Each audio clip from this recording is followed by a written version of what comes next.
तो स्वागत है आपका एक नई वीडियो में। जैसा कि आपको पता है, आने वाली 14 जीपीएससी प्रीलिम्स एग्ज़ाम के लिए हम लोग 100 टेस्ट का एक सीरीज स्टार्ट किए हैं, जिसके अंतर्गत देखा जाए तो पेपर 1 का 50 टेस्ट और पेपर 2 का भी हम लोग 50 टेस्ट कवर करेंगे। इसमें से जो आपका पेपर 1 है, जो कि आपका जनरल जीएस है, इसमें हम लोग टेस्ट नंबर 1, टेस्ट नंबर 2 ये हम लोग ऑलरेडी अपलोड कर चुके हैं और दोनों जो है वो आपका 4-4 पार्ट में देखने को मिलते हैं। इसी क्रम में हम लोग जो आपका टेस्ट नंबर 3 है, ये टोटल आपका 5 पार्ट में आएगा। तो टेस्ट नंबर 3 का 4 पार्ट आ चुका है और ये उसका 5वां पार्ट है। अगर हम लोग चर्चा करें तो पहले पार्ट में प्राचीन भारत का इतिहास, जिसमें ऋग वैदिक काल, फिर आपका मध्यकालीन भारत का इतिहास, जिसमें हम लोग मुस्लिम आक्रमण में मोहम्मद गौरी के बारे में, और आधुनिक भारत के अंतर्गत हम लोग प्लासी युद्ध के बारे में पढ़े थे। वहीं इस टेस्ट का यानी कि 3rd नंबर टेस्ट का जो है वो सेकेंड पार्ट में हम लोग भारत का भौतिक भूगोल के बारे में देखे थे, जिसमें भौतिक विभाजन, भारत के प्राकृतिक प्रदेश, उत्तर का पर्वतीय प्रदेश, दक्षिण और मध्य भारत की पर्वतीय प्रदेश या फिर पहाड़ियाँ के बारे में हम लोग देखे थे। वहीं तीसरे अगर हम लोग पार्ट की बात करें तो इसमें हम लोग भारतीय राज्य व्यवस्था और शासन को पढ़े थे, जिसमें हम लोग मौलिक अधिकार, मौलिक कर्तव्य और नागरिकता वाले टॉपिक को पढ़े थे। साथ ही साथ झारखंड में धार्मिक आंदोलन वाले टॉपिक को भी कवर किए थे। वहीं 3rd नंबर टेस्ट का जो है वो ये चौथा पार्ट भी आया था, जिसमें हम लोग आर्थिक और टिकाऊ विकास पढ़े थे, जिसके अंतर्गत हम लोग जनसांख्यिकी विशेषताएं, कार्य बल संरचना, जनसांख्यिकी लाभांश और हम लोग जनगणना 2011 के संदर्भ में देखे थे। इसके अलावा राष्ट्रीय जनसंख्या नीति, जो कि आपका 2000 ईस्वी में आया था, इसको भी हम लोग पढ़े थे। ठीक है, आज हम लोग जो है वो आपका पढ़ेंगे। आज जो हम लोग का ये 5वां पार्ट है, इसमें हम लोग विज्ञान और प्रौद्योगिकी के अंतर्गत यांत्रिकी, उसके बाद गुरुत्व के अधीन गति, उसके अलावा आनुवांशिकता और जैव उर्वरक वाले टॉपिक को कवर करेंगे। और मिसलेनियस में हम लोग जो है वो आपका नगरीकरण वाला जो टॉपिक है, इसको कवर करने का प्रयास करेंगे। तो आइए स्टार्ट करते हैं आज की क्लास।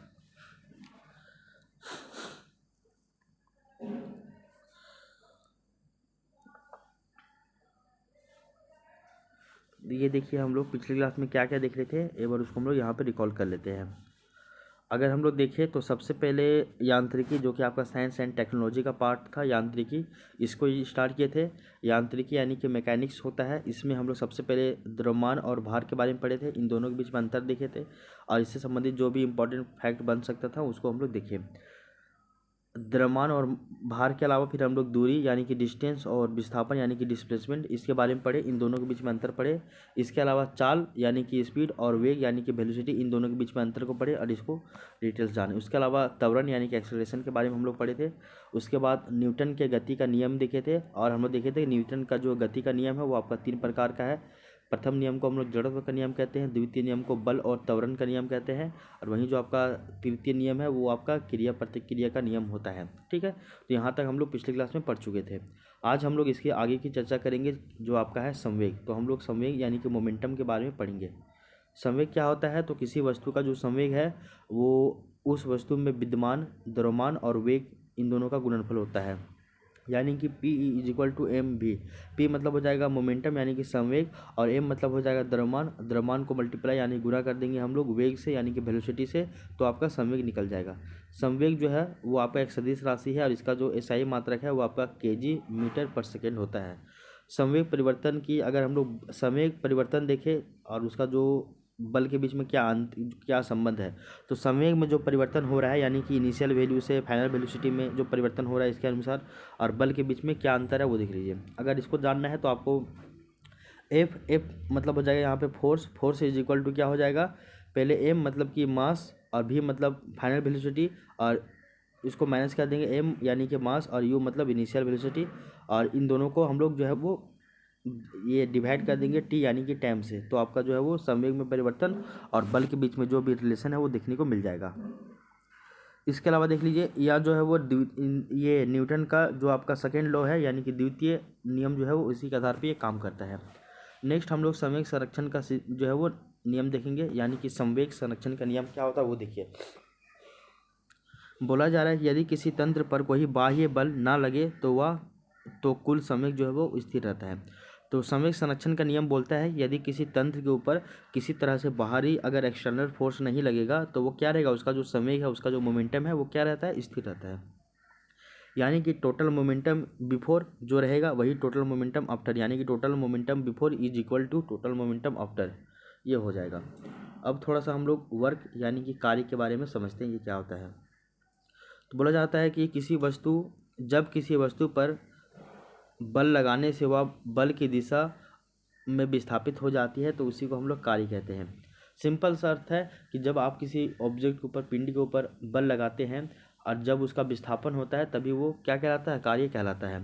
अगर यहाँ पे रखा हुआ है एक वाटर का बोतल, उसके ऊपर हम फोर्स लगाए और उसको धकेले हम तो वो अपना स्थान बदला, यहाँ से यहाँ तक चला गया, तो उसको बोलेंगे हम लोग यहाँ पे कार्य हुआ है।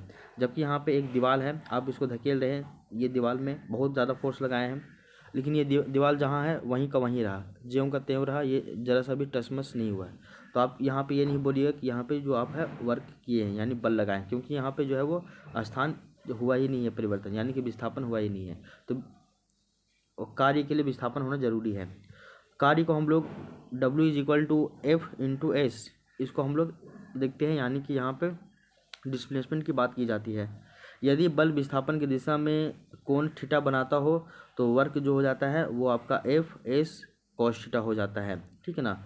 और कार्य की बात की रहे तो ये आपका अदिश राशि है, ये सभी याद रख लीजिएगा। इसका एसआई मात्रक जो है वो आपका जूल होता है और 1 जूल=1 न्यूटन × 1 मीटर होता है। तो 1 जूल के बराबर कितना होता है, 1 न्यूटन गुने में 1 मीटर होता है। कार्य के बाद हम लोग थोड़ा सा शक्ति की चर्चा करते हैं, यानी कि पावर। तो बोला जा रहा है कि कार्य करने की जो दर है, जो रेट है, इसी को ही शक्ति यानी कि पावर कहा जाता है, ठीक है। जहाँ पे P यानी कि पावर हो जाता है, पावर = W यानी कि वाट। वाट को हम लोग जब डिवाइड कर देते हैं टाइम से तो वही आपका जो है वो पावर निकलता है। तो P = W/T। एसआई मात्रक जो है वो वाट का, इस शक्ति का जो है वो एसआई मात्रक यानी कि पावर का एसआई मात्रक जो है वो आपका वाट होता है। और एक हॉर्स पावर की बात करें तो यहाँ पे आपका 746 वाट होता है। इसके अलावा एनर्जी की चर्चा करें हम लोग तो एनर्जी के बारे में बताया जाता है कि कार्य करने की क्षमता को ही हम लोग ऊर्जा यानी कि एनर्जी कहते हैं। और एनर्जी जो है वो आपका अदिश राशि है और इसका एसआई मात्रक की बात की जाए तो वो आपका जूल है। अब हम लोग थोड़ा सा यांत्रिक ऊर्जा यानी कि मैकेनिकल इंजीनियरिंग की या मैकेनिकल एनर्जी की चर्चा करते हैं। यांत्रिक ऊर्जा की बात की जाए तो बोला जाता है कि किसी भी वस्तु की जो गतिज ऊर्जा है और उसका जो स्थितिज ऊर्जा है, इन दोनों को जब हम लोग जोड़ देते हैं तो उसका जो योग होता है वही आपका यांत्रिक ऊर्जा यानी कि मैकेनिकल एनर्जी कहलाता है। यानी कि मैकेनिकल एनर्जी की बात की जाए, एनर्जी की बात की जाए तो आपका kinetic energy plus potential energy यानी कि KE + PE = आपका यांत्रिक एनर्जी यानी कि मैकेनिकल एनर्जी होता है। अब थोड़ा सा देख लीजिए कि गतिज ऊर्जा क्या होता है यानी कि काइनेटिक एनर्जी क्या होता है। ये हम लोग केवल PT के पॉइंट ऑफ व्यू से देख रहे हैं, देन इस आपको केवल यहाँ पे फैक्ट याद कर लेना है। गतिज ऊर्जा क्या होती है, काइनेटिक एनर्जी क्या होती है, वो देख लीजिए। तो बोला जा रहा है कि जब कोई वस्तु गति करती है तो गति के कारण जो भी ऊर्जा प्राप्त होती है उसको हम लोग बोलते हैं गतिज ऊर्जा। और गतिज ऊर्जा का जो फॉर्मूला है जो आपके अल्बर्ट आइंस्टीन के द्वारा दिया गया था वो बोलता है काइनेटिक एनर्जी = ½ mv²। यही इसका फॉर्मूला है। गतिज ऊर्जा के अलावा एक होता है स्थितिज ऊर्जा जिसको हम लोग बोलते हैं पोटेंशियल एनर्जी। तो बोला जा रहा है कि स्थिति या फिर ऊंचाई के कारण जो है प्राप्त ऊर्जा होती है। जब किसी वस्तु का स्थिति बदलता है या फिर ऊंचाई, हाइट बदलता है, हाइट और ऊंचाई में जाता है तो इसके कारण से एक ऊर्जा उत्पन्न होती है जिसको हम लोग बोलते हैं पोटेंशियल एनर्जी यानी कि स्थितिज ऊर्जा। और ये क्या है, तो ये आपका गुरुत्वीय स्थितिज ऊर्जा भी इसको हम लोग कहते हैं। जहाँ पे जो आपका पोटेंशियल एनर्जी है वो PE = mgh, जहाँ पे m मतलब हो जाएगा द्रव्यमान यानी कि मास, g मतलब हो जाएगा गुरुत्वीय त्वरण यानी कि ग्रेविटी एक्सेलरेशन, और h का मतलब हो जाएगा आपका ऊंचाई, ठीक है। तो यहाँ तक हम लोग जो है वो आपका इसकी चर्चा कर चुके हैं यानी कि यांत्रिक ऊर्जा के बारे में, ठीक है। अब हम लोग इसके आगे की चर्चा करते हैं क्या है क्या नहीं है सो। तो अब हम लोग थोड़ा सा आपका यांत्रिकी की ओर चले जाते हैं। यांत्रिकी क्या है वो देख लीजिए आपका। तो यांत्रिकी के बारे में बताया जा रहा है, इसमें हम लोग सबसे पहला पॉइंट जानेंगे ग्रह और उपग्रह के बारे में यानी कि प्लेनेट्स और आपका सैटेलाइट के बारे में जानेंगे। ग्रहों की जो गति है वो कैसे करती है वो देख लीजिए। सूर्य जो है वो सूर्य के चारों ओर अपनी अपनी अंडाकार यानी कि दीर्घवृत्ताकार कक्षाओं में घूमने वाले जो खगोलीय पिंड है, जो आपका टेरेस्ट्रियल बॉडीज़ है, उन्हीं को ही जो है वो आपका प्लेनेट यानी कि ग्रह कहते हैं। तो ये सूर्य है और इसके चारों ओर दीर्घवृत्ताकार पथ में, अगर ऐसा रहता तो ये इसको हम लोग वृत्ताकार पथ बोलते हैं, लेकिन ये दीर्घवृत्ताकार पथ है यानी कि सूर्य जो है वो किसी एक कोने में स्थित है। तो ऐसे में सूर्य के चारों ओर जितने भी उपग्रह है, जितने भी खगोलीय पिंड है, टेरेस्ट्रियल बॉडी, वो जो गति कर रहे हैं, जो आपका घूम रहे हैं, इसी को हम लोग जो है वो आपका ग्रह कहते हैं। और ग्रह के चारों ओर घूमने वाले जो भी पिंड होंगे उनको हम लोग उपग्रह यानी कि सैटेलाइट कह देते हैं। सिंपल। प्रमुख उदाहरण की बात की जाए तो बोला जाता है कि पृथ्वी का एक उपग्रह है जिसको हम लोग चंद्रमा कहते हैं। मंगल का 2 उपग्रह है जो कि आपका फोबोस और डिमोस है। वहीं बृहस्पति के लगभग लगभग 79 उपग्रह है। और बृहस्पति के उपग्रह में हम लोग देखते हैं तो आपका गैनीमेड इसमें से एक बहुत ज़्यादा प्रमुख है। शनि के उपग्रहों की बात की जाए तो इसके उपग्रह जो है वो आपका लगभग लगभग 82 है और उससे भी ज़्यादा हो सकता है, और ये पूरा सर्वाधिक है। कैप्लर के ग्रहों का जो है कैप्लर के ग्रहों की गति का नियम, इसको समझिए। ये आपका है कैप्लर लॉ। तो कैप्लर लॉ क्या है? तो कैप्लर के ग्रहों की गति का नियम भी आया था। तो बोला जाता है कि जर्मन वैज्ञानिक जो है जिनका नाम है जोहानिस कैप्लर, इन्होंने ग्रहों की गति से संबंधित 3 नियम दिए थे। कौन कौन नियम है वो देख लीजिए। पहला नियम जो है, प्रथम नियम, इसको हम लोग दीर्घवृत्त का नियम कहते हैं, यानी कि लॉ ऑफ इलिप्सिस। इसमें बोला जा रहा है कि सभी ग्रह जो है वो सूर्य के चारों ओर दीर्घवृत्ताकार कक्षाओं में, जितने भी ग्रह है वो सभी क्या करते हैं? सूर्य के चारों ओर दीर्घवृत्ताकार पथ में क्या करते हैं? परिक्रमा करते हैं। तथा जो सूर्य जो है वो दीर्घवृत्ताकार की एक फोकस पर स्थित है, यानी कि ये मान लीजिए दीर्घवृत्ताकार है, ठीक है ना, ऐसा है। और सूर्य यहाँ पे बीच में स्थित ना होकर या फिर इस कोने में है, या फिर इस कोने में है, या फिर इधर है, या फिर इधर है, ठीक है ना, ऐसा देख लीजिए। तो अगर इस कोने में है तो यहाँ से आपका इधर दूरी ज़्यादा होगा, इधर कम होगा, इधर कम, इधर कम। अगर इसके अलावा अगर सूर्य अगर यहाँ पर रख देते हैं तो इधर दूरी इधर इधर थोड़ा ज़्यादा होगा, इधर हल्का कम होगा, इधर कम, इधर ज़्यादा हो जाएगा। इस तरह करके ये है, ये आपका कैप्लर का पहला नियम है, ठीक है। इसी आधार पे देखें तो कैप्लर का द्वितीय नियम भी है जो कि आपका क्षेत्रफल का नियम है, जिसको हम लोग बोलते हैं लॉ ऑफ इक्वल एरियाज। यहाँ बोला जा रहा है कि किसी ग्रह और सूर्य को मिलाने वाली रेखा समान समय में समान क्षेत्रफल स्वीप करती है। तो किसी ग्रह और सूर्य को जो मिलाने वाली जो रेखा होती है वो समान समय में एक समान क्षेत्रफल जो है वो कवर करती है, मतलब स्वीप करती है। इसका परिणाम क्या होता है कि सूर्य के निकट पेरिहेलियन होता है, जहाँ पे ग्रहों की गति अधिकतम होती है, और सूर्य से दूरी को हम लोग एपिहेलियन कहते हैं, यानी ग्रहों की जो है वो गति न्यूनतम होती है। ऐसा मान लीजिए सूर्य यहाँ पे है, यहाँ पे नज़दीक है, यहाँ पे दूर है। तो यहाँ जो नज़दीक है इसको हम लोग बोल देते हैं पेरीहेलियन, और यहाँ पे जो दूर है इसको बोल देते हैं हम लोग एपीहेलियन, ठीक है। ये हो गया आपका कैप्लर साहब का द्वितीय नियम। अब हम लोग देखते हैं कैप्लर साहब का तृतीय नियम, जिसको आपका जो है वो आवर्तकाल का नियम यानी कि लॉ ऑफ पीरियड्स कहा जाता है। ये क्या है वो देख लीजिए। बोला जा रहा है कि ग्रह के परिक्रमण काल यानी कि बड़ा टी यानी कि ग्रह के परिक्रमण काल का जो वर्ग है वो उसकी कक्षा के अर्ध दीर्घ अक्ष यानी कि आर के घन के अनुक्रमानुपाती होती है। यानी बोला जा रहा है कि जो टी है, टी स्क्वायर, वो अनुक्रमानुपाती होता है, यानी कि इन्वर्सली प्रोपोर्शनल होता है आर क्यूब का। और टी स्क्वायर क्या है? तो वो आपका ग्रह का परिक्रमण काल है। और आर क्यूब क्या है? तो वो आपका अर्ध दीर्घ अक्ष का वो घन है। क्लियर? आगे देख लीजिए। न्यूटन का एक और नियम आता है सार्वत्रिक गुरुत्वाकर्षण का नियम। ये क्या है वो देख लीजिए। तो बोला जा रहा है कि ये नियम क्या कहलाता है, ये नियम क्या है वो देखिए। तो बोला जाता है कि विश्व का प्रत्येक पिंड जो है वो दूसरे पिंड को एक बल के द्वारा आकर्षित करता है। तो एक पिंड एक यहाँ है, एक पिंड यहाँ है, तो ये दोनों एक दूसरे को क्या कर रहा है? आकर्षित कर रहा है, ठीक ना। तो ये बोला जा रहा है कि विश्व का जो प्रत्येक पिंड है वो एक दूसरे को आकर्षित करता है, अर्थात दो पिंडों के बीच लगने वाला जो आकर्षण बल है इसकी यहाँ पे चर्चा की जा रही है। तो दो पिंडों के बीच में लगने वाला जो आकर्षण बल है यानी कि जो फोर्स है यहाँ पे उसकी बात की जा रही है, वही आपका गुरुत्वाकर्षण बल है। और इसको हम लोग बड़ा एफ से यहाँ पे डिनोट कर रहे हैं। यहाँ बोला जाए द्रव्यमान की बात की जाए तो m1 जो पहले पिंड का मास है और m2 जो दूसरे पिंड का मास है, इन दोनों के गुणनफल का ये अनुक्रमानुपाती होता है, यानी कि इन्वर्सली प्रोपोर्शनल होता है। और उनके बीच की जो दूरी है इसको हम लोग r यानी कि रेडियस, ये जो है वो वर्ग के व्युत्क्रमानुपाती होता है, ठीक ना। तो एक पिंड ये दोनों के बीच का जो आकर्षण बल है ये दो तरह से डिसाइड करते हैं। एक तो द्रव्यमान के अनुसार लेते हैं, तो जो आपका m1 है और जो आपका m2 है ये इसके गुणनफल का क्या होता है? अनुक्रमानुपाती होता है। और इनके बीच में जो दूरी है, रेडियस है, ये इसका जो है वो व्युत्क्रमानुपाती होता है। इसको आप केवल इतना याद रख लीजिए, बाकी बात इसको यहाँ डिटेल से हम लोग नहीं समझ सकते क्योंकि अभी समय ही नहीं है। इसका अगर हम लोग फॉर्मूला देखें तो आपका हो जाता है एफ इज इक्वल टू बड़ा जी यानी कि ग्रेविटेशनल, m1 पिंड 1 का मास, m2 पिंड 2 का मास, और इसको हम लोग डिवाइड कर देते हैं आर से। आर जो है वो आपका रेडियस है, ठीक ना, r2। जहाँ पे g क्या है वो आपका गुरुत्वाकर्षण स्थिरांक है। यहाँ पे g है ग्रेविटेशनल फोर्स नहीं, यहाँ पे g है जो आपका गुरुत्वाकर्षण स्थिरांक है। और इसका जो वैल्यू है वो आपका 6.67 इंटू 10⁻11 न्यूटन मीटर स्क्वायर पर kg स्क्वायर होता है। इसको भी आप याद रखिएगा। अब देख लीजिए गुरुत्व यानी कि ग्रेविटी और गुरुत्वीय और आपका गुरुत्वीय त्वरण यानी कि छोटा जी, इन दोनों के बीच में अंतर क्या है। पहले हम लोग देखते हैं ग्रेविटी यानी गुरुत्व के बारे में देखते हैं। तो बोला जा रहा है कि पृथ्वी के द्वारा किसी वस्तु को अपने केंद्र की ओर खींचने वाला जो बल है वही आपका गुरुत्व बल कहलाता है।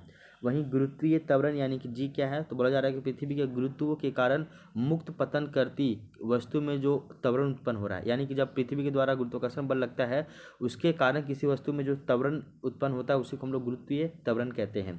और जो गुरुत्वीय त्वरण है जो छोटा जी है, इसका वैल्यू होता है लगभग 9.8 मीटर पर सेकेंड स्क्वायर। ठीक है। और गुरुत्वीय त्वरण पृथ्वी पर अलग अलग जगहों पर अलग अलग देखने को मिलता है। ये ध्रुवों पर जी का जो वैल्यू है वो ज़्यादा मिलेगा, विषुवत रेखा पर यानी कि भूमध्य रेखा पर जो है वो आपका कम मिलेगा। और ये ऐसा क्यों है, तो ये पृथ्वी के चपटी होने के कारण ऐसा है। पृथ्वी का आकार चपटी है ना, थोड़ा सा अंडाकार है ना, ये गोल पृथ्वी थोड़ी है, ये थोड़ा सा ऐसा है, इस कारण से ऐसा होता है। अब देख लीजिए एक और पॉइंट है कि छोटा जी और जो आपका बड़ा जी है इन दोनों में क्या अंतर है वो समझ लीजिए। ये बोला जा रहा है कि पृथ्वी हेतु गुरुत्वीय त्वरण जो है वो छोटा जी इज इक्वल टू बड़ा जी यानी कि गुरुत्वाकर्षण स्थिरांक, उसके बाद एम ई ऑब्लिक में आर ई स्क्वायर। ठीक है।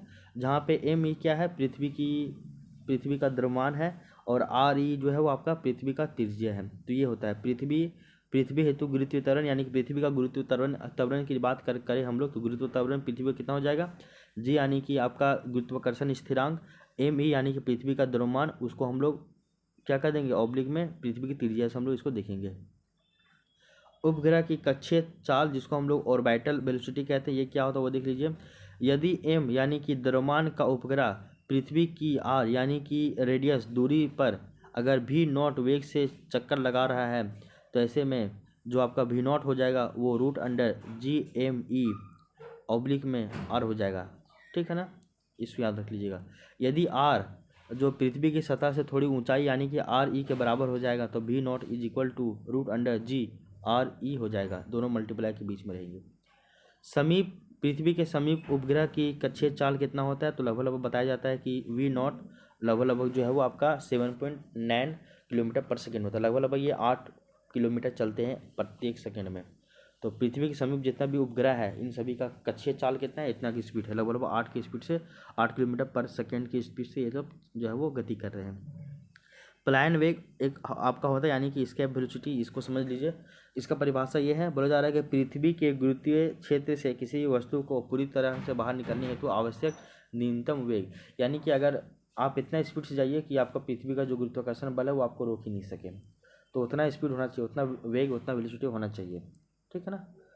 तो इसका जो फॉर्मूला है, सूत्र है, वो आपका है आपका भी E is equal to root under 2 G M E और आपका ऑब्लिक में आर ई, या फिर इसी को हम लोग भी E is equal to root under 2 G R E कभी हम लोग देखते हैं। इतना जान लीजिए, इतना हटाइए, इतना याद मत रखिए, कल इतना याद रखिए पृथ्वी के लिए जो आपका प्लान वेग है वो आपका कितना है 11.2 किलोमीटर पर सेकेंड, यानी कि अगर कोई वस्तु अगर उसका स्पीड जिसका भी स्पीड 11.2 किलोमीटर पर सेकेंड होगा, उस वस्तु को पृथ्वी का जो गुरुत्वाकर्षण बल है उसको रोक भी नहीं पाएगा, और वो एकदम पृथ्वी का जो वायुमंडल है छोड़ के बाहर निकल जाएगा। महत्वपूर्ण तथ्यों की बात की जाए तो बोला जाता है कि प्लायन वेग वस्तु के द्रव्यमान पर निर्भर नहीं करता है। ठीक है ना, प्लायन वेग कहीं कि उसका द्रव्यमान कुछ और है, उस पर कोई डिपेंड ही नहीं करता है।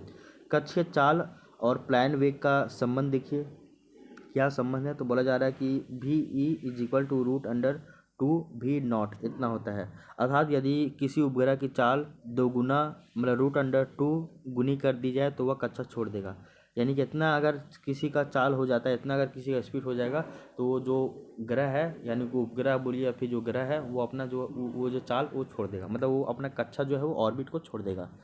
तो सभी एक ऑर्बिट में ही चक्कर लगा रहे हैं, तो अगर जिसका भी स्पीड इतना हो जाएगा आपका कितना, तो उपग्रह की जो चाल है वो रूट अंडर 2 गुनी कर दी जाएगी, तो वो कक्षा को ऑर्बिट को छोड़ के दूसरी जगह चला जाएगा।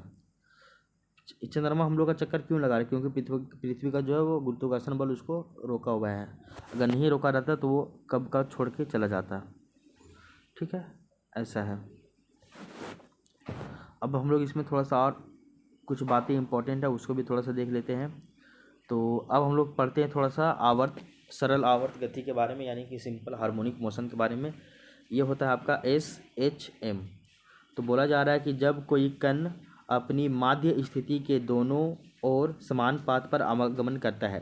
कि जब कोई जो कण है वो क्या करता है, अपनी माध्य स्थिति के दोनों ओर समान पथ पर आवागमन करता है। यानी कि यहाँ से देख लीजिए, मान लीजिए पेंडुलम है, ये है, यहाँ से इसकी दूरी भी 2 सेंटीमीटर है, यहाँ से इसकी दूरी भी 2 सेंटीमीटर है।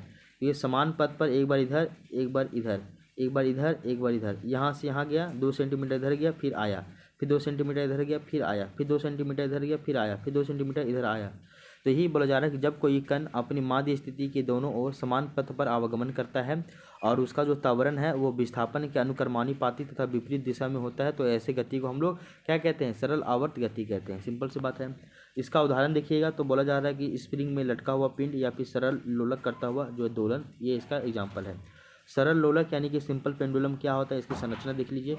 तो बोला जाता है कि ये आपका भारहीन होता है और ये आपका अविस्तारशील डोरी होती है, ठीक ना।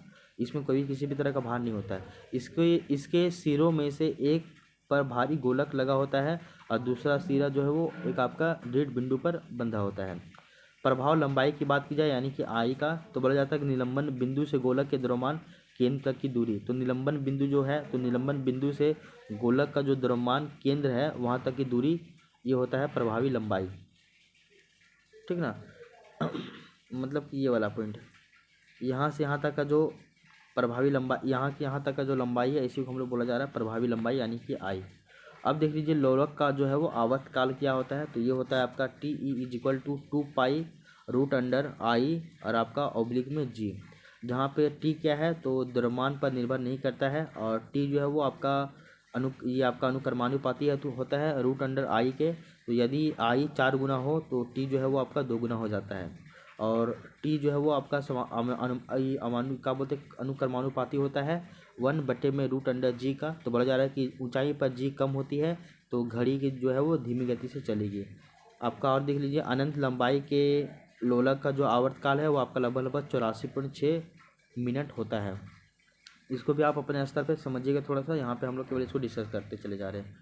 सेकेंड लोलक की बात की जाए यानी कि सेकेंड पेंडुलम, ये क्या होता है, तो बोला जा रहा है कि जिस लोलक का जो आवर्तकाल है यानी कि टी जो है वो आपका 2 सेकेंड हो, उसको हम लोग बोलते हैं सेकेंड लोलक। प्रत्येक 1 सेकेंड में वह एक तरफ झूलता है और इसलिए घड़ियों में सेकेंड नापने के लिए इसका यूज होता है। तो ऐसे देख लीजिए यहाँ पे, तो 1 सेकेंड में ये यहाँ से यहाँ तक गया, फिर 1 सेकेंड में ये यहाँ तक गया, फिर वापस आया, फिर 1 सेकेंड में ये इधर से इधर गया, इसलिए इसको हम लोग घड़ी में हम लोग इसका यूज करते हैं, इसका तो सेकेंड लोलक का। तो ये फिजिक्स में हम लोग इतना ही टॉपिक को पढ़ना था। और ये टॉपिक कौन कौन हो गया, एक बार इसको देख लीजिए आप। इस टॉपिक की अगर हम लोग बात करें तो ये टॉपिक में हम लोग आपका विज्ञान और प्रौद्योगिकी में आपका जो टॉपिक पढ़े हम लोग, सबसे पहले हम लोग पढ़े टॉपिक नंबर ये यांत्रिकी पढ़े। उसके बाद हम लोग गुरुत्व के अधीन जो भी गति थी यानी कि जो भी स्पीड था गुरुत्व के अधीन गति, इसके बारे में हम लोग पढ़े। अब हम लोग थोड़ा सा आनुवांशिकता और आपका जैव उर्वरक के बारे में पढ़ते हैं बचे हुए जो भी टाइम है इसमें, ठीक है। तो सबसे पहले जो आनुवांशिकता है यानी कि जेनेटिक्स है, इसकी चर्चा की जाए तो बोला जाता है, हम लोग सबसे पहले जानेंगे अनुवंशागत यानी कि हेरिडेटरी और अनुवांशिक लक्षण ये क्या होते हैं। तो सबसे पहले जानिए कि सजीवों के वे लक्षण जो एक पीढ़ी से यानी कि एक जनरेशन से दूसरी पीढ़ी में यानी कि दूसरे जनरेशन में ट्रांसमिट यानी कि प्रसारित होते हैं, वही आपके वंशागत या फिर अनुवांशिक लक्षण यानी कि जेनेटिक ट्रेट्स कहलाते हैं। और एक पीढ़ी से दूसरे पीढ़ी में अनुवांशिक लक्षणों के स्थानांतरण की प्रक्रिया को ही हम लोग अनुवांशिकता यानी कि हेरिडिटी कहा जाता है, हेरिडेटरी कहते हैं इसको, ठीक ना। अब देख लीजिए अनुवांशिकता के जनक कौन है, तो उनका नाम है ग्रेगर जॉन मेंडल साहब। तो अनुवांशिकता का जो वैज्ञानिक है वो आपका वैज्ञानिक अध्ययन सर्वप्रथम ग्रेगर जॉन मेंडल साहब ने किया था और ये ऑस्ट्रेलिया के आपका ब्रून नामक स्थान में एक पादरी थे। यानी कि ये आपका एक तरह से देखा जाए तो आपके पादरी थे, यानी कि जो आपका चर्च में हेड होता है ना उसी को पादरी कहते हैं। और इन्हें आधुनिक अनुवांशिकी का जो है वो जनक कहते हैं यानी कि फादर ऑफ मॉडर्न जेनेटिक्स कहा जाता है, जो आपका ग्रेगर जॉन मेंडल साहब है इनको। इन्होंने उद्यान मटर यानी कि गार्डन जो है वो आपका पी यानी कि मटर पर प्रयोग करके 7 लक्षणों की वंशानुक्रमीय विभिन्नताओं का जो है वो अध्ययन किया था। तो ये जो है वो एक आपका गार्डन में ही यानी कि मटर का ही जो उद्यान में ही गार्डन में ही मटर का प्रयोग किया था और वहाँ पे 7 अलग अलग लक्षणों की वंशानुक्रमीय विभिन्नताओं का ये अध्ययन किया था। मेंडल की अगर हम लोग नियम की बात की जाए तो वो क्या क्या है वो देख लीजिए। मेंडल का नियम, पहला नियम है आपका प्रभाविता का नियम यानी कि लॉ ऑफ डोमिनेंस। दूसरा है पृथक्करण का सिद्धांत या नियम, इसको बोलते हैं लॉ ऑफ सेग्रीगेशन। और तीसरा है स्वतंत्र अपव्यूहन का नियम, जिसको हम लोग बोलते हैं लॉ ऑफ इंडिपेंडेंट असॉर्टमेंट। तो लॉ ऑफ इंडिपेंडेंट असॉर्टमेंट ये स्वतंत्र अपव्यूहन का नियम है। ये 3 नियम दिए गए हैं। अब थोड़ा सा हम लोग चर्चा करते हैं क्रोमोजोम की ओर। तो क्रोमोजोम क्या होता है वो देख लीजिए। सजीवों में आनुवांशिक लक्षण क्रोमोजोम के द्वारा जो है वो संतान में ले जाए जाते हैं। ये मुख्यतः जो है वो आपका न्यूक्लियो प्रोटीन, जो कि आपका डीएनए प्लस प्रोटीन दोनों से मिलकर बना होता है, ये इससे बने होते हैं।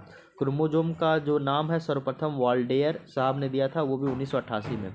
किसी प्रजाति में गुणसूत्रों की संख्या निश्चित और स्थिर रहती है और यह आयु तथा जो है वो वजन से परिवर्तित नहीं होता है। जितना वजन है, जितना हो या फिर जितना एज का हो, सभी में आपका निश्चित गुणसूत्र ही मिलता है। इसके अलावा जीन की चर्चा करें, जीन का मतलब क्या हो देख लीजिए। तो क्रोमोजोम पर स्थित डीएनए की सूक्ष्म इकाइयाँ जो लक्षणों को विरासत में स्थानांतरित करती है, उनको हम लोग जीन कहते हैं। जीन जो है वो जीन इज इक्वल टू आनुवांशिकता की मूलभूत इकाई यानी कि यूनिट ऑफ हेरिडेटरी। इसके अलावा जीन के अलावा देखिए जीनोम क्या होता है। तो बोला जा रहा है कि किसी जीव के डीएनए में उपस्थित सभी जीनों का पूरा अनुक्रम यानी कि कंप्लीट सेट ऑफ जीन्स, ये आपका जीनोम कहलाता है। तो सेट ऑफ जीन्स यानी जीन अलग अलग है, सभी जीन को अगर मिला दे तो कई सारे जीन को अगर मिला दे तो ये आपका जीनोम कहलाता है। जीनोम में उपस्थित सभी गुणसूत्रों की संरचनात्मक व क्रियात्मक व्यवस्था जो है वो आपका जीनोम चित्रण यानी कि जीनोम मैपिंग कहलाता है। आपका प्लवमान जीन या फिर जंपिंग जीन, ये क्या है वो देख लीजिए, जो कि आपका बारबारा मैंकली टॉक के द्वारा इसको लाया गया था, प्रतिपादित किया गया था। तो बोला जा रहा है कि जंपिंग जीन यानी कि ट्रांसपोजन के सिद्धांत का जो प्रतिपादन है वो आपका बारबारा मैंकली टॉक ने किया था। तो प्लवमान जीन या फिर इसी को बोला जाता है जंपिंग जीन यानी कि जो जंप कर जा रहा है, तो वैसे जीन को हम लोग जो है वो आपका जंपिंग जीन कहते हैं। और इसके अध्ययन का जो मुख्य विषय था वो आपका मक्का था यानी कि मेज। आपका देख लीजिए ट्रांसपोजेबल तत्वों के द्वारा लक्षणों में परिवर्तन से मक्का के दानों पर जो धब्बे स्पॉट बन जाते हैं। तो ट्रांसपोजेबल जो तत्व था, इनके द्वारा जब लक्षणों में परिवर्तन होता है तो इससे मक्का का जो दाना है उसके ऊपर धब्बा यानी कि स्पॉट्स बन जाते थे।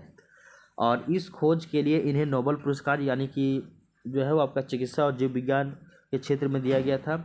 इसके अलावा देख लीजिए ट्रांसपोजोन जो डीएनए है इसके स्थान पे बदलकर जंप करके विकास की प्रक्रिया को ये प्रभावित करते हैं। तो ट्रांसपोजोन डीएनए के जो है वो स्थान बदलकर यानी कि जंप करके ये विकास प्रक्रिया को क्या करते हैं, प्रभावित करते हैं। तो इसलिए इसको हम लोग क्या बोलते हैं, जंपिंग जीन कहते हैं।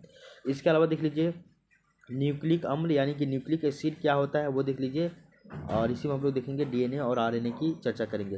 बोला जा रहा है कि जीव कोशिकाओं में 2 प्रकार के न्यूक्लिक अम्ल पाए जाते हैं। पहला है आपका डीएनए जिसको हम लोग डीऑक्सी राइबो न्यूक्लिक एसिड कहते हैं, और दूसरा है आपका आरएनए जिसको हम लोग राइबो न्यूक्लिक एसिड कहते हैं।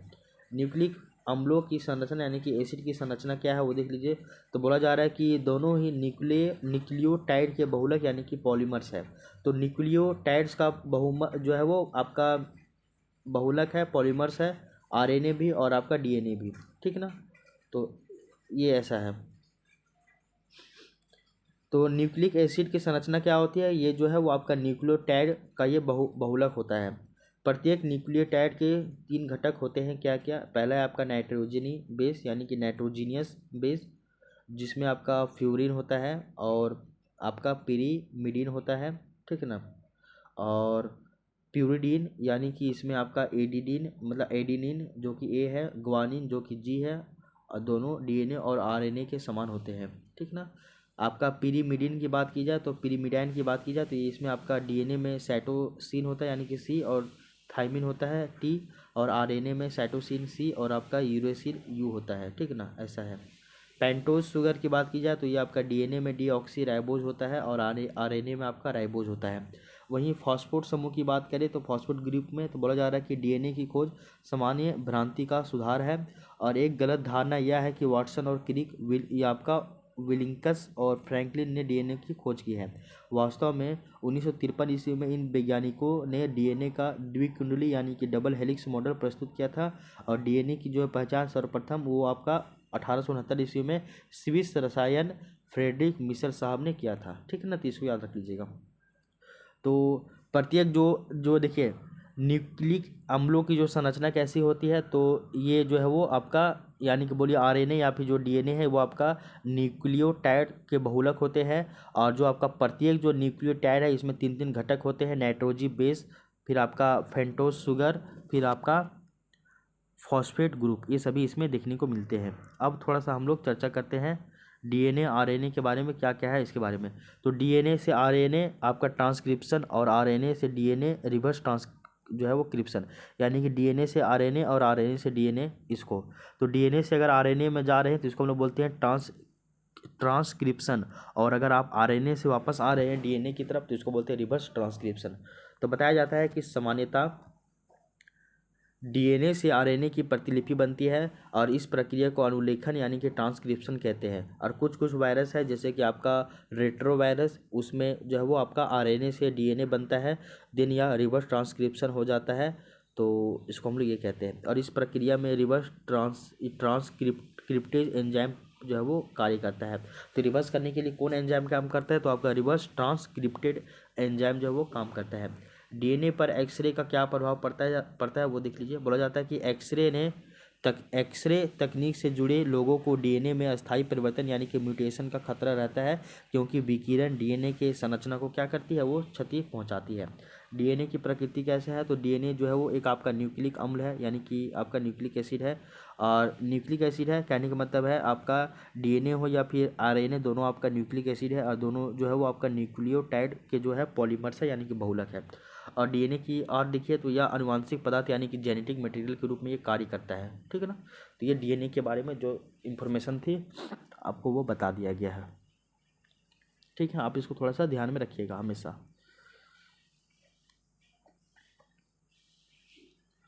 इसके आगे की चर्चा कीजिए। तो अब हम लोग एक नए टॉपिक की तरफ चलते हैं, जिस टॉपिक का नाम है जैव उर्वरक यानी कि बायो फर्टिलाइजर। इसकी हम लोग चर्चा करते हैं। तो ये आपका बायो फर्टिलाइजर यानी कि जैव उर्वरक क्या है, तो देख लीजिए। इसका सबसे पहले हम लोग परिभाषा देखते हैं।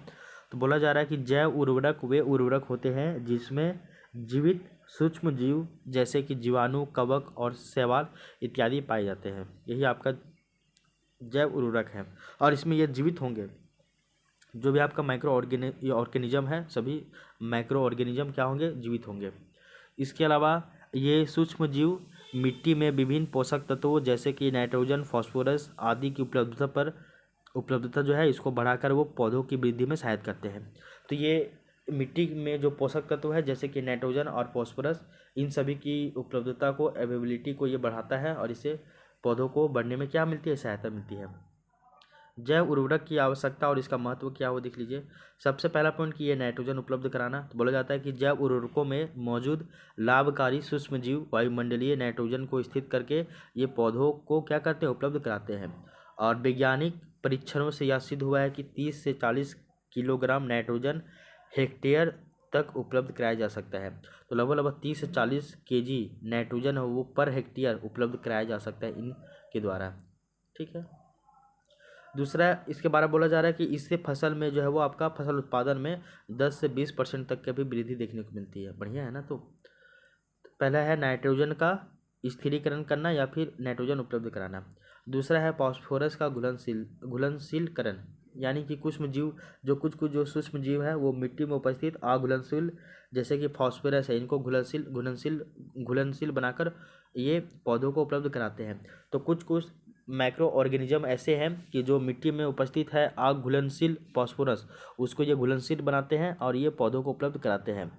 इसके अलावा फॉस्फोबैक्टीरिया तथा माइकोराइजिया, इससे फास्फोरस की जो उपलब्धता है वो 20 से 30% तक बढ़ जाती है। और ये देख लीजिए ये आपका पर्यावरण संरक्षण में भी सहायक है। तो बोला जा रहा है कि जैव उर्वरकों के प्रयोग से रासायनिक उर्वरकों का निर्भरता जो है वो कम होती है। तो जैव उर्वरक का अगर आप प्रयोग ज़्यादा कीजिएगा तो इससे आपका क्या होगा, रासायनिक उर्वरक पे जो हम लोग का जो निर्भरता है वो आपका क्या हो जाएगा, थोड़ा सा कम हो जाएगा। मिट्टी में लाभकारी सूक्ष्मजीव बढ़ते हैं तो आपका मृदा जन्य रोग जो है वो आपका कम हो जाएगा। इसके अलावा मिट्टी की भौतिक संरचना और उर्वरता दीर्घकाल तक जो है वो क्या रहती है, संरक्षित रहती है, यानी कि प्रिजर्व रहती है। अब देखिए हम लोग जैव उर्वरकों का वर्गीकरण करते हैं। तो बोला जा रहा है कि अध्ययन की सुविधा के अनुसार जो आपका जैव उर्वरक है यानी कि बायो फर्टिलाइजर है, इसको 4 समूहों में बांटा जाता है। पहला समूह कौन सा है, तो वो आपका नाइट्रोजन स्थिरीकरण करने वाले जैव उर्वरक। पहला क्या है, नाइट्रोजन स्थिरीकरण करने वाले जैव उर्वरक। दूसरा क्या है, तो दूसरा है आपका फास्फोरस घुलाने वाले जैव उर्वरक यानी कि फॉस्फेट्स। आपका सोलिबिलाइजर्स के रूप में ये काम करते हैं।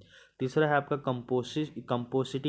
कंपोस्टिंग एक्सीलेटर के रूप में ये काम करते हैं, कंपोस्टिंग एक्सीलेटर के ये रूप में काम करते हैं। और चौथा हो जाएगा आपका पौधों की वृद्धि को प्रोत्साहित करने वाले आपके राइजोबैक्टीरिया। तो ये 4 तरह के होते हैं आपके जैव उर्वरक। अब एक एक करके सभी को पढ़ते हैं।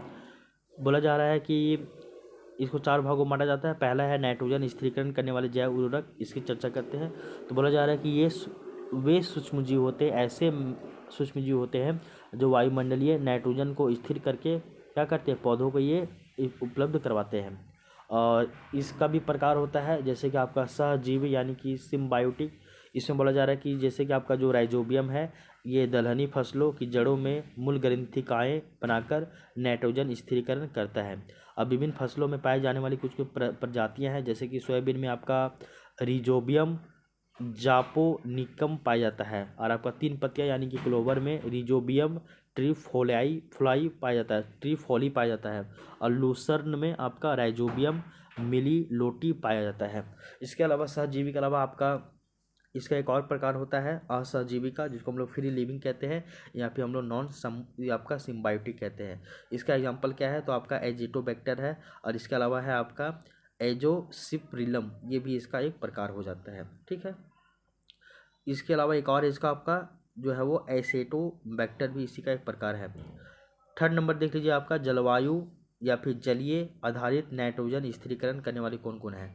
तो पहला आपका है नील हरित शैवाल, जिसको हम लोग ब्लू ग्रीन एल्गे कहते हैं, या फिर इसी को हम लोग साइनोबैक्टीरिया भी कहते हैं। दूसरा है आपका है एजोला, जो कि एक जल फर्न है। इसके अलावा एजोला की पत्तियां की जो गुहिकाओं में पाया जाने वाला जो सूक्ष्म जीव है, इसको हम लोग एनीबीना एजोली के नाम से जानते हैं। और ये क्या करता है, ये नाइट्रोजन स्थिरीकरण करके धान की खेती में उर्वरता को यानी कि फर्टिलाइजर्स को ये बढ़ाता है। अन्य सहचारी जीव भी होते हैं जो कि आपका है, जैसे कि गुनेरा मैक्रोफाइला में रहने वाला जो है वो उसका नाम है नोस्टोक आपका मस्कोरम। तो नोस्टोक मस्कोरम ये जो है वो, और भी गुनेरा जो कि ये जो है वो गुनेरा मैक्रोफाइला में रहता है ये आपका, ठीक है ना, सूक्ष्म जीव। तो जैव उर्वरक को हम लोग 4 भागों में बांटे थे। तो पहला जो है आपका नाइट्रोजन स्थिरीकरण करने वाले जैव उर्वरक कौन कौन है, जैसे कि आपका है सिम्बायोटिक, नॉन सिम्बायोटिक, ठीक ना। फिर इसके अलावा जो है वो आपका क्या था, तो इसके अलावा जो है वो जलीय नाइट्रोजन स्थिरीकरण करने वाले सूक्ष्म जीव थे। इसके अलावा कुछ कुछ अन्य सहचारी जीव भी थे, उसकी भी हम लोग चर्चा कर लिए हैं। अब देख लीजिए फॉस्फोरस घुलाने वाले जैव उर्वरक कौन कौन है, तो वो देख लीजिए। तो बोला जाता है कि ये जो सूक्ष्म जीव है वो फॉस्फोरस को घुलनशील बनाकर पौधों के लिए क्या करते हैं, अवेलेबल करवाते हैं, उपलब्ध कराते हैं। जैसे कि आपका बैसिलस है, फिर आपका क्या है, तो स्यूडोमोनास है, आपका एस्परजिलस है। ये सभी क्या है, फॉस्फोरस को घुलाकर ये क्या करते हैं, एक तरह से पौधों को जो है वो फॉस्फोरस उपलब्ध करवाने वाले जो है वो जैव उर्वरक है। इसके अलावा एक और है कंपोस्टिंग एक्सीलेटर के रूप में काम करते हैं। तो ये सूक्ष्म जीव जो है वो आपका जैविक अपशिष्टों की अपघटन प्रक्रिया को क्या कर देते हैं, तेज कर देते हैं। जैसे कि आपका सेलुलोलिटिक, जिसको हम लोग ट्राइकोडर्मा कहते हैं, और लिग्नोलिटिक, जिसको हम लोग ह्यूमी कोला कहते हैं। ठीक है, ध्यान दीजिए कि केंचुआ व सूक्ष्मजीव अपघटन को तेज करते हैं, धीमा नहीं। केंचुआ जो है वो और जो सूक्ष्मजीव है वो क्या करते हैं, अपघटन प्रक्रिया को यानी कि कंपोजिशन जो डिकम्पोज है इसकी प्रक्रिया को ये तेज करते हैं, ये स्लो नहीं करते हैं।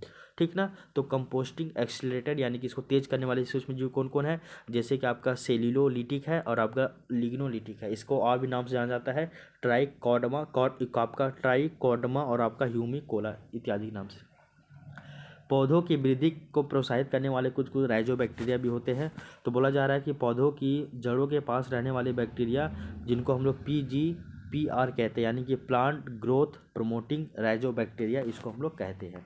ठीक है, आई होप ये लाइन आपको समझ में आया होगा। जिसका अगर इसका हम लोग प्रमुख एग्जाम्पल की बात करें तो वो है आपका स्यूडोमोनास की प्रजातियाँ ये है। इसके अलावा ये पौधों में हार्मोनिक वृद्धि, रोग नियंत्रण एवं पोषक तत्वों की उपलब्धता को क्या करते हैं, ये बढ़ाते हैं। इसके अलावा नील हरी शैवाल जिसको हम लोग ब्लू ग्रीन एल्गे कहते हैं, और एजोला का अगर हम लोग महत्व देखें तो दोनों को देखते हैं ऐसे तरह से बताया जाता है कि नील हरी शैवाल का क्या महत्व है और एजोला का महत्व क्या है। तो सबसे पहले हम लोग जो आपका साइनोबैक्टीरिया है जिसको हम लोग ब्लू ग्रीन एल्गे कहते हैं, इसका क्या महत्व है वो देख लीजिए। ये आपका प्रोकैरियोटिक शैवाल होते हैं और ये धान की खेती में नाइट्रोजन स्थिरीकरण करने के लिए अत्यंत उपयोगी होते हैं। खेत में नाइट्रोजन की कमी को भी ये दूर करते हैं। इसके अलावा एजोला जो है वो एक जलीय फर्न है और इसकी पत्तियों की जो ऊपरी भाग है, ऊपरी सतह है, वहाँ पे गुहिकाओं में आपका एनाबेनिया एजोला नामक साइनोबैक्टीरिया पाया जाता है। और देख लीजिए दोनों का जो सहजीवी संबंध है वो धान की खेती में बहुत लाभदायक होता है। तो एजोला जो है वो धान की खेती के लिए बहुत ज़्यादा क्या है, लाभदायक होता है। खेत में मिलाने से जो है वो नाइट्रोजन की उपलब्धता इससे बढ़ती है।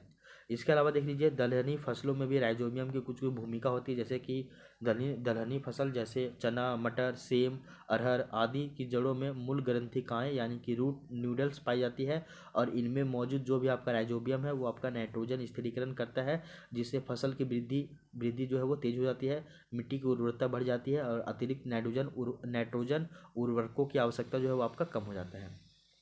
इसके अलावा धान की खेती में भी इसका जो है वो काफ़ी ज़्यादा महत्व है। तो बोला जाता है कि धान की फसल में सामान्यतः नाइट्रोजन की क्या होती है, कमी पाई जाती है।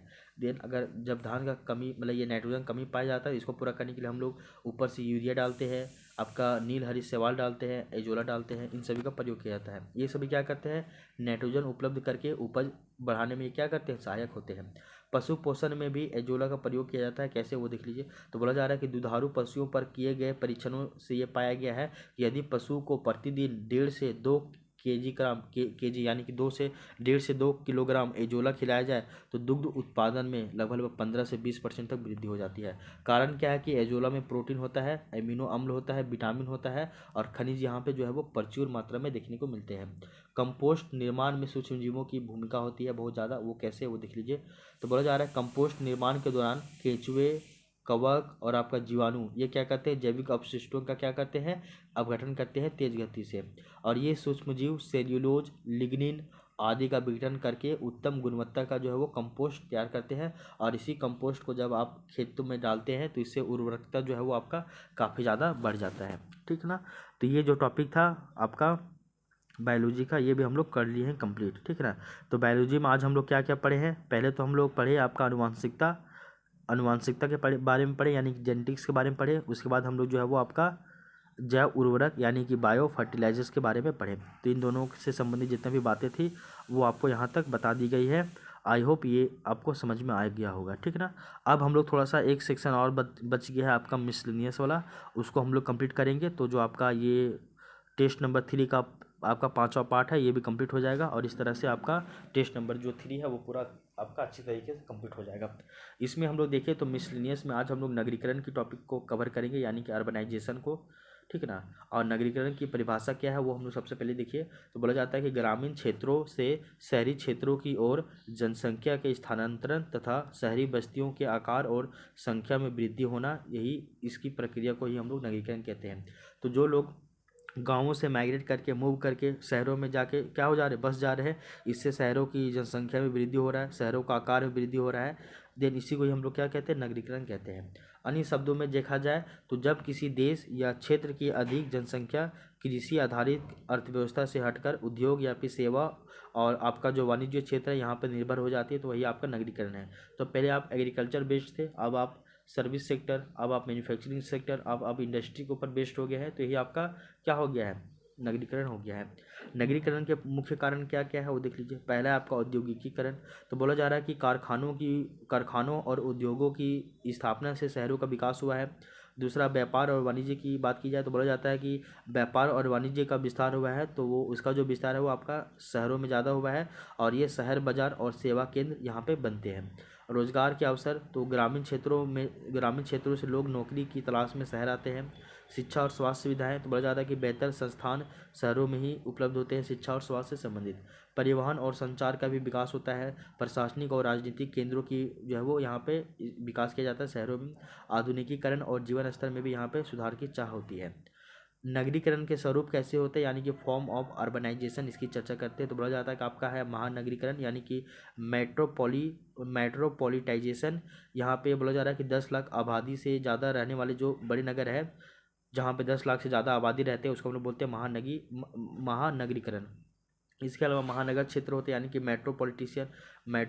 मेट्रोपॉलिटन या फिर मेट्रोपॉलिटिशियन नहीं होता, इसको बोलते हैं मेट्रोपॉलिटन नगर या फिर मेट्रोपॉलिटन, इसको रीजन कह रहे हैं। बोला जा रहा है किसी बड़े नगर के आसपास शहरी क्षेत्र को बसाना, यही आपका महानगर क्षेत्र होता है। नगरीय स्वरूप क्या होता है, यानी कि अर्बन एग्लोमेरेशन क्या होता है, बोला जा रहा है कि दो या फिर दो से अधिक आसपास के नगरों का आपस में जुड़ जाना, यही आपका नगरीय समूह है। महानगरीय गलियारा क्या होता है, अर्बन कॉरिडोर क्या होता है, बोला जा रहा है कि लंबे क्षेत्र में लगातार फैले हुए जो नगर है, इसी को महानगरीय गलियारा कहते हैं।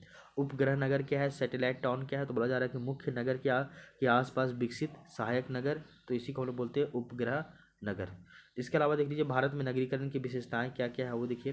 तो बोला जा रहा है कि धीमी गति से नगरीकरण विकसित देशों की तुलना में, देखो धीमी गति से जो नगरीकरण हो रहा है वो क्या है, तो वो आपका जो है वो विकसित देशों की तुलना में भारत का जो है वो शहरीकरण धीमा है। जितने भी विकसित देश है, डेवलप कंट्री है, वहाँ पे जितना तेज़ी से अर्बनाइजेशन हो रहा है उसके तुलना में भारत में जो अर्बनाइजेशन है, शहरीकरण बहुत ही स्लो गति से हो रहा है। इसके अलावा बताया जा रहा है कि विसंगतिपूर्ण नगरीकरण कुछ राज्यों और महानगरों तक ही केंद्रित है। तो पूरा भारत अभी ये शहरीकरण नहीं हुआ है, आधे से ज़्यादा तो ग्रामीण क्षेत्र ही है। कुछ कुछ केंद्रों में ही, कुछ कुछ शहरों में ही, कुछ कुछ नगरों में ही जो है वो आपका महानगर और जो नगरीकरण की जो व्यवस्था है वो हो पाई है। प्रवास आधारित नगरीकरण, ग्रामीण से शहरी प्रवास मुख्य कारण इसका ये भी है। महानगर प्रधान नगरीकरण, जैसे कि आपका मुंबई, दिल्ली, कोलकाता, चेन्नई जैसे शहरों में जनसंख्या का संकेंद्रण बहुत ज़्यादा बढ़ गया है। असंगठित नगरीकरण, अवस्थित शहरों का विकास हो गया है, जिससे आपका झुग्गी बस्तियों का जो है वो बहुत ज़्यादा यहाँ पे देखने को मिलता है, स्लम एरिया। मेट्रो शहरों में तीव्र वृद्धि हो रही है, ये भी आपका देखने को मिलता है। ये सभी क्या है, भारत में नगरीकरण की विशेषताएँ हैं, जो भी ये रही। अब देख लीजिए भारत में नगरीकरण, इसका कुछ डाटा देखते हैं 2011 की जनगणना यानी कि सेंसस के अनुसार। तो बोला जा रहा है कि शहरी जो जनसंख्या है वो आपका 31.16% है, लगभग 37.7 करोड़ 2011 की जनसंख्या के अनुसार, जनगणना के अनुसार। अत्यधिक शहरीकृत राज्य जो है वो आपका गोवा है, यहाँ पे लगभग 62.17% है। मिजोरम में है 51.51% और तमिलनाडु में है 48.4%। और कम शहरीकृत राज्य की बात की जाए तो आपका पहला नंबर में बिहार है, जहाँ पे मात्र 11.3% शहर है, बाकी बात सभी आपका परिवेशी है। असम में 14.1 है, उड़ीसा में मात्र 16.7% जो है वो शहरीकृत हुआ है, बाकी बात सभी जो है वो ग्रामीकृत है, ग्रामीण एरिया ही है। सबसे बड़ा शहरी समूह की बात की जाए तो आपका मुंबई है, जहाँ पे आपका 1.8 करोड़ है, और दूसरा दिल्ली है जहाँ पे आपका 1.63 करोड़ है। सबसे तेज़ी से बढ़ते शहर आपका बेंगलुरु है, गुड़गांव है और आपका पुणे है, ठीक है। नगरीकरण के प्रभाव देख लीजिए, कुछ सकारात्मक और कुछ नकारात्मक देखेंगे। पहले सकारात्मक की बात करते हैं तो बोला जाता है कि औद्योगिक और आर्थिक विकास होता है। इसके अलावा सेवा क्षेत्र का विस्तार हो रहा है, और इससे क्या हो रहा है कि आपका शिक्षा और स्वास्थ्य सुविधाओं का भी विकास हो रहा है। आधुनिक परिवहन और आपका संचार में डेवलपमेंट देखने को मिल रही है। इसके अलावा सामाजिक प्रगति और सांस्कृतिक आदान प्रदान भी देखने को मिल रहा है। इसके कुछ नकारात्मक प्रभाव भी है नगरीकरण का, वो देख लीजिए। झुग्गी झोपड़ियों का विस्तार हो रहा है, भीड़ भाड़ और यातायात समस्या देखने को मिल रही है, प्रदूषण और वायु जल ध्वनि इन सभी का देखने को मिल रहा है, और अपराध और सामाजिक तनाव बहुत ज़्यादा बढ़ रहा है। आवास संकट और मूलभूत सुविधाओं की कमी देखने को मिल रही है। इसके अलावा बेरोजगारी और गरीबी में भी क्या हो रही है, वृद्धि हो रही है। आप देख लीजिए भारत में नगरीकरण से जुड़ी हुई कुछ कुछ समस्याएं हैं, जैसे कि सबसे पहले है आवास समस्या। तो बोला जा रहा है कि झुग्गी बस्तियों का तेजी से विकास हो रहा है। असंगठित नगरीकरण के कारण नगर नियोजन की कमी हो रही है। बेरोजगारी और गरीबी जैसी समस्याएं देखने को मिल रही है। यातायात जाम और प्रदूषण देखने को मिल रहा है। स्वास्थ्य और स्वच्छता संबंधी समस्याएं देखने को मिल रही है। संसाधनों पर जो है वो अत्यधिक दबाव पड़ रहा है। आपका देख लीजिए नगरीकरण नियंत्रण के लिए सरकार के द्वारा कुछ कुछ सरकारी योजनाएं भी लाई गई है। कौन कौन है, जैसे कि आपका स्मार्ट सिटी मिशन आया था 2015 में, और इसमें बोला गया कि 100 स्मार्ट शहरों का विकास किया जाएगा। अमृत आया था, जिसको हम लोग बोलते हैं अटल नवीनीकरण और शहरी परिवर्तन मिशन योजना, जो कि 2015 में आया था। इसको आप खुद पढ़ लीजिएगा। इसके अलावा प्रधानमंत्री आवास योजना, यानी कि ये आपका पीएम आवास योजना, जो कि अर्बन एरिया में लाया गया था। इसके अलावा स्वच्छ भारत मिशन, ये भी अर्बन एरिया में लाया गया था। और राजीव आवास योजना, ये भी जो है वो लाया गया था। ये सभी क्या है, नगरीकरण नियंत्रण और प्रबंधन के लिए सरकार की जो है वो योजनाएं हैं। इसके अलावा शहरी आजीविका, ये राष्ट्रीय शहरी आजीविका मिशन भी चल रहा है। अब देख लीजिए थोड़ा सा झारखंड में नगरीकरण का क्या स्वरूप है। तो झारखंड की शहरी जनसंख्या 2011 के अनुसार वो आपका 24% है। प्रमुख शहरी केंद्र की बात की जाए तो आपका रांची है, जमशेदपुर है, धनबाद है, बोकारो है और आपका हजारीबाग है। नगरीकरण मुख्यतः देखा जाए तो आपका खनन उद्योग और लौह इस्पात संयंत्रों पर ही आधारित है।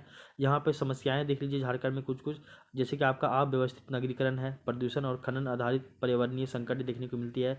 झुग्गी बस्तियों में यहाँ पे काफ़ी ज़्यादा वृद्धि देखने को मिल रही है। बेरोजगारी और आपका आधारभूत संरचना की कमी देखने को मिल रही है। अब देख लीजिए कुछ हम लोग का वे फॉरवर्ड यानी कि आगे का उपाय भी हो सकता है, जैसे कि ग्रामीण क्षेत्रों का संतुलित विकास करना है ताकि अनावश्यक प्रवास को रोका जा सके। इसके अलावा नगरीय नियोजन और आपका इंफ्रास्ट्रक्चर का विकास करना है। थर्ड नंबर हम लोग देखें तो आपका सतत शहरी विकास यानी कि सस्टेनेबल अर्बनाइजेशन की ओर जाना है। चौथा देखें तो आपका पर्यावरणीय संरक्षण और प्रदूषण नियंत्रण की तरफ हम लोग को जाना चाहिए। इसके अलावा स्मार्ट और ग्रीन सिटी मॉडल को प्रचार करना चाहिए और इसको जो है वो इसमें जनभागीदारी को भी सुनिश्चित करना चाहिए। छोटे और मध्यम नगरों का विकास करना चाहिए। तो ये सभी जो है वो आपका नगरीकरण से संबंधित जो है वो बातें थी। तो नगरीकरण को हम लोग भारत से भी जोड़ के हल्का सा, सॉरी झारखंड से हम लोग इसको जोड़कर देख लिए। तो जो ये आपका टॉपिक था नगरीकरण वाला, ये आपका कंप्लीट हो गया है। इस तरह से अगर हम लोग देखा जाए तो जो आपका टेस्ट नंबर 5 है, सॉरी टेस्ट नंबर जो 3 है, ये टोटल 5 पार्ट में आपका कंप्लीट हो गया है। अगर हम लोग देखें इसमें क्या क्या पढ़ लिए हैं आज, इसमें हम लोग तीसरे नंबर के टेस्ट में एक बार इसको हम लोग रिकॉल कर ले तो कुछ ऐसा है ये। सबसे पहले हम लोग प्राचीन भारतीय इतिहास के अंतर्गत हम लोग वैदिक काल पढ़े थे और वैदिक काल में ऋग वैदिक काल के बारे में पढ़े। उसके बाद मध्यकालीन भारतीय इतिहास में हम लोग मुस्लिम आक्रमण देखे थे, जिसमें हम लोग मोहम्मद गौरी के आक्रमण के बारे में पढ़े। तीसरे और उसके बाद इसी में हम लोग जो है वो आधुनिक भारत के अंतर्गत हम लोग प्लासी युद्ध के बारे में पढ़े थे। यहाँ से यहाँ तक जो है वो आपका पहला पार्ट यानी कि पहला वीडियो में था। उसके बाद सेकंड वीडियो में हम लोग भारत का भूगोल पढ़े थे, जिसमें हम लोग भौतिक विभाजन और इसी में हम लोग भारत के प्राकृतिक प्रदेश के बारे में पढ़े, उत्तर का पर्वतीय मैदान के पर्वतीय प्रदेश के बारे में पढ़े और दक्षिण और मध्य भारत के जो भी पर्वत श्रेणियाँ हैं और जो भी पहाड़ियाँ हैं इनको हम लोग पढ़े थे। इसको हम लोग सेकेंड क्लास में पढ़े थे। इसके अलावा थर्ड क्लास में हम लोग भारतीय राज्य व्यवस्था और शासन के बारे में पढ़े थे, जिसमें हम लोग मौलिक अधिकार, मौलिक कर्तव्य और नागरिकता वाले जो है वो जो है उसका टॉपिक को पढ़े थे। ये आपका क्लास नंबर 3 में था और इसी में हम लोग झारखंड में धार्मिक आंदोलन वाले टॉपिक को भी कवर किए थे। इसके बाद चौथे पार्ट में हम लोग जो है वो आर्थिक और टिकाऊ विकास पढ़े थे, जिसमें आपका जनसांख्यिकी की विशेषताएं, कार्यबल संरचना, जनसांख्यिकी लाभांश, जनगणना 2011 और साथ ही साथ राष्ट्रीय जनसंख्या नीति 2000 इसको भी पढ़े थे। और इसी में थोड़ा सा आपका एक पॉइंट पढ़े थे यांत्रिकी वाला भी, ठीक है। तो इसको हम लोग पढ़े थे क्लास नंबर 4 में। इसके बाद हम लोग क्लास नंबर 5 में विज्ञान और प्रौद्योगिकी के अंतर्गत थोड़ा सा गुरुत्व के अधीन गति पढ़े थे। उसके अलावा अनुवांशिकता पढ़े थे और आपका जैव उर्वरक पढ़े थे। इसके अलावा मिसलेनियस में हम लोग नगरीकरण वाला जो टॉपिक है इसको पढ़े थे। तो इस तरह से देखिएगा तो आपका ये जो टेस्ट नंबर 3 है पेपर 1 का, तो ये आपका टोटल 5 क्लासेस में 5 पार्ट में ये कंप्लीट हो गया था, ठीक है ना। तो अब हम लोग इस क्लास को यहीं तक रहने देते हैं। अब हम लोग मिलते हैं नेक्स्ट वीडियो में। तो नेक्स्ट वीडियो में हम लोग अब डिस्कस करेंगे जो आपका टेस्ट नंबर 4 है इसको। और इस तरह से देखिएगा तो आपका जो स्टार्टिंग इसका जो है आपका 30 गो टेस्ट है, 30 टेस्ट में पूरा सिलेबस को एक बार पूरी तरीके से कंप्लीट कर लिया जाएगा। तो 30 टेस्ट लगाइए और इसी में आपका पूरा सिलेबस को जो है एक बार कवर कर लिया जाएगा, ठीक है। तो इस क्लास को हम लोग यहीं तक रहने देते हैं। अब हम लोग मिलते हैं नेक्स्ट वीडियो में और एक नए सेशन के साथ। तो तब तक के लिए thank you, take care, bye bye, आपका दिन शुभ हो।